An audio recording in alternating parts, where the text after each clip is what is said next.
رب تبارک و تعالی اپنے لارے کلام میں ارشاد فرماتا ہے قد افلح من تزکا کہ یقیناً وہ شخص فلاح پا گیا، یقیناً وہ شخص کامیاب ہو گیا، من تزکا کہ جس نے اپنے نفس کا تزکیہ کیا، جس نے اپنے دل کو پاک کر لیا، وَذَكَرَ اسْمَ رَبِّهِ فَصَلَّى اور اس نے اپنے رب کے نام کا ذکر کیا اور اس نے نماز قائم کی۔ بل تؤثرون الحیات الدنیا اور یہ ہے کہ انسان جو ہے وہ دنیاوی زندگی کو زیادہ توجہ دیتا ہے اس پر اور اس کو زیادہ پسند کرتا ہے۔ وَالْآخِرَةُ خَيْرٌ وَأَبْقَىٰ حالانکہ آخرت کی جو زندگی ہے وہ باقی رہنے والی ہے اور ہمیشہ کی زندگی۔ یہاں پر مفسرین کرام نے اس آیے کریمہ کے متعلق اپنی تفاسیر میں یہ درج فرمایا کہ اس آیے کریمہ میں جو پہلے کہا گیا قد افلح من تزکا، یقیناً وہ کامیاب ہو گیا جس نے اپنے نفس کا تزکیہ کیا، جس نے اپنے آپ کو گناہوں سے پاک کیا۔ مفسرین کرام فرماتے ہیں کہ اس آیت سے مراد یہ ہے کہ اللہ تبارک و تعالیٰ نے امت محمدیہ کو ماہ رمضان جیسی عظیم نعمت عطا فرمائی۔ کیوں؟ کہ یہ سید الشہور ہے، تمام مہینوں کا سردار ہے، اور یہ مہینہ اگلی امتوں میں کسی کو رمضان کے روزے اتنے عطا نہیں کیے گئے، تو یہ جو تمام مہینوں کا سردار ہے وہ مہینہ تمام نبیوں کے سردار کو عطا کیا گیا۔ اور جب یہ مہینہ امت محمدیہ کو عطا کیا گیا، آپ دیکھیں کہ ایک بندہ مومن پورے سال میں رمضان کے مہینے کی آمد کا انتظار کرتا ہے۔ جب رمضان کا مہینہ آتا ہے، چاند دیکھتے ہیں، لوگوں کے دل خوشی سے اچھل پڑتے ہیں، لوگوں کے دل جو ہیں وہ خوش ہو جاتے ہیں، چہروں پر ایک الگ تازگی آ جاتی ہے، گاؤں میں، محلوں میں، گھروں میں ایک رونق پیدا ہو جاتی ہے جو عام مہینوں میں ہمیں نظر نہیں آتی۔ یقیناً اس مہینے کی وہ عظمتیں ہیں، وہ برکتیں ہیں کہ جس کی وجہ سے اللہ تبارک و تعالی مومنوں کے دلوں میں عبادت کا وہ لطف پیدا کرتا ہے۔ عام دنوں کے مقابلے میں آپ مساجد کو دیکھ لیں، مسجدیں بھری نظر آئے گی، تلاوت کلام اللہ میں لوگ بیٹھ کر نظر آئیں گے کہ وہ قرآن کی تلاوت کر رہے ہیں، رات میں نماز تراویح پڑھ رہے ہیں، کوئی درود شریف پڑھ رہا ہے، کوئی استغفار کر رہا ہے، کوئی تہجد پڑھ رہا ہے، کوئی صلاۃ التسبیح پڑھ رہا ہے، کوئی ذکر اللہ کا ورد کر رہا ہے۔ یقیناً آپ دیکھیے اس مہینے کا چاند طلوع ہوتا ہے، تب سے لے کر شوال کے پہلے چاند تک لوگ عبادت اور ریاضت اور رب کی رضا کی خاطر اس کی عبادت میں لگ جاتے ہیں۔ مالداروں کو رب تبارک و تعالیٰ نے مال عطا کیا، وہ اس کا شکر ادا کرتے ہوئے زکوٰۃ کی شکل میں غریبوں کی مدد کرتے ہیں، اداروں کی مدد کرتے ہیں، مدرسوں کا تعاون کرتے ہیں، یتیموں کی مدد کرتے ہیں، بیواؤں کی مدد کرتے ہیں، صدقہ فطر کے ذریعہ، للہ رقم کے ذریعہ عشر نکال کر کے وہ اللہ کا شکر ادا کر کے اپنے مال سے اس کی راہ میں خرچ کرتے ہیں۔ کیا معلوم ہوا؟ جب یہ مہینہ آتا ہے لوگ عبادتوں میں لگ جاتے ہیں، اپنے رب کو راضی کرنے میں لگ جاتے ہیں۔ اس دن، عید کے دن، رب تبارک و تعالی فرشتوں سے فرماتا ہے، اے میرے فرشتوں تم بتاؤ تو صحیح اس مزدور کے بارے میں تمہارا کیا خیال ہے جو پورا دن محنت کرے، تو کیا اس کا اجر دے دینا چاہیے؟ فرشتے یہ عرض کرتے ہیں مولا جب ایک مزدور پورا دن مزدوری کرتا ہے تو اس کی مزدوری شام کو دے دینی چاہیے، اس کا اجر اسے عطا کر دینا چاہیے۔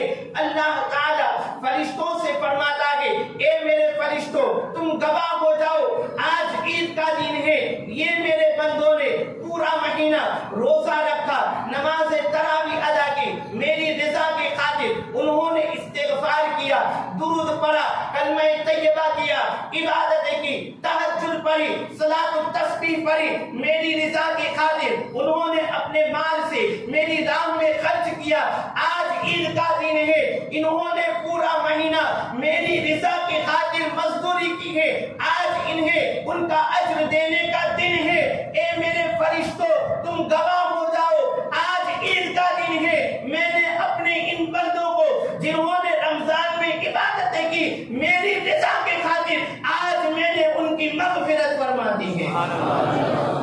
آج کے دن اس لیے اس کو عید الفطر کہا گیا، عید سعید کہا گیا، خوشی کا دن دیا گیا۔ دیکھیں آج لوگ کہتے ہیں اسلام میں تو بہت پابندیاں ہے، اسلام تو لوگوں کو مجبور کر دیتا ہے، اسلام خوشیوں کا حکم نہیں دیتا، خوشیوں سے منع کرتا ہے، خوشیاں منانے کی اجازت نہیں دیتا۔ میں کہتا ہوں ارے اے کافرو، اے مشرکو، تمہارے تہوار اور ہوں گے، جو خوشیاں تمہارے منانے کے اور انداز ہوں گے، کہیں جوا کھیل کر تم خوشیاں مناتے ہو، کہیں شراب پی کر تم خوشیاں مناتے ہو، تمہارے تہواروں میں جان ہانی ہوتی ہے، لوگوں کو نقصان پہنچتا ہے، مگر الحمدللہ اللہ نے ہمیں دین حنیف دیا ہے، اسلام جیسا مہذب مذہب دیا ہے، اسلام جیسا دین فطرت دیا ہے جو تمام ادیان سے افضل اور اعلیٰ ہے، جو اللہ کو پسند ہے، اللہ کا شکر ہے، اس نے ہمیں یہ دین دیا، اس نے ہمیں خوشیوں کی اجازت دی ہے، مگر ہمیں خوشیاں منانے کی اجازت اس طرح دی ہے ہماری خوشیوں سے کسی کے دل نہ ٹوٹ جائے، ہماری خوشیوں سے کسی کے مکان نہ جل جائے، ہماری خوشیوں سے کسی کی کھیتی برباد نہ ہو جائے، ہماری خوشیوں سے کسی غریب یتیم بیواؤں کے دل نہ دکھ جائے،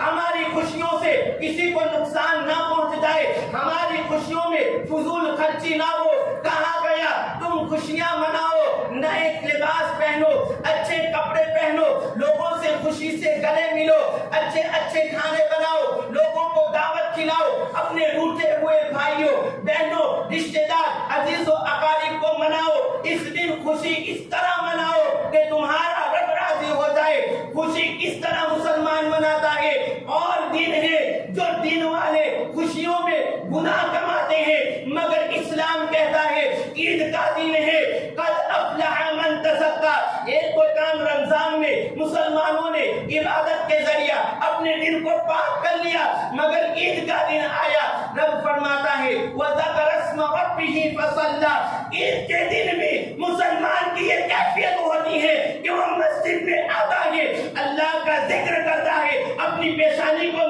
سجدے میں جھکا کر اپنے رب کا شکر ادا کرتا ہے۔ مولا تیرا شکر ہے تو نے ہمیں عید جیسا عظیم دن عطا فرمایا۔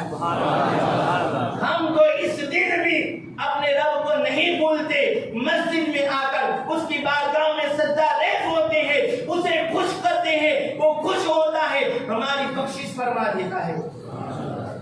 یہ عید کا دن جو ہے